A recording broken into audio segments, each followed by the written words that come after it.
Welcome back. In our list options and our list settings, you'll notice that there is one other section, and it's called the confirmation message section. And you'll recognize that we have already customized our confirmation message when we started putting together the actual list. But if you scroll down, there is actually more that we need to do. And you'll notice here that there is a section for confirmation message settings. Now, Aweber recommends that you use double opt-in because it is the best to make sure that you are going to be able to assure deliverability of your emails.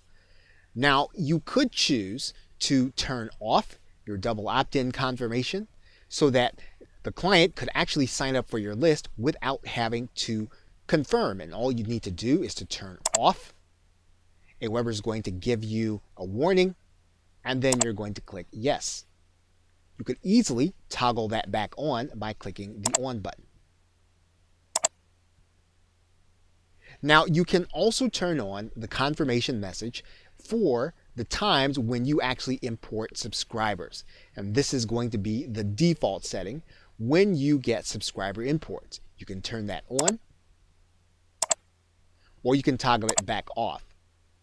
Now, when you go through the import process, Aweber will still give you the opportunity to send a confirmation message when you're going through. Now, there's one more item on this page, and you'll notice that there is the confirmation success page.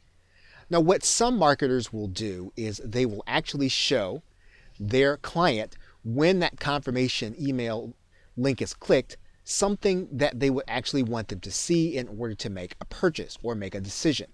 You can actually determine that by putting a URL in this space.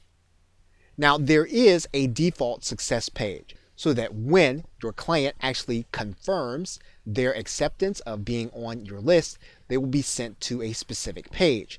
You can actually take a look at that page by clicking this link. Now, as you can see, all this page says is thank you for subscribing. So if you wanted to place a commercial message of some kind, or you wanted to make another sale, you can actually customize your thank you page. And you can do that here in this space. Now, one of the advantages of being able to host your own success page is to personalize the page.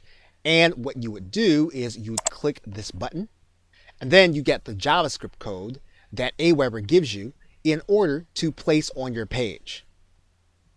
Aweber will give you the code to place before your header tag, and that code would be here. You'd need to copy all of the code. And if you scroll down the page, Aweber will give you more code. And wherever you want to display the person's name, you would place this HTML code that you're looking at here. Wherever you'd want to place their email address or customize with it, you'd use this code. Now, again, you are going to have to know HTML coding in order to use these scripts. But if you know them, this is a great way of being able to personalize the actual thank you page. Okay, so with that, thanks, and I will see you in another video.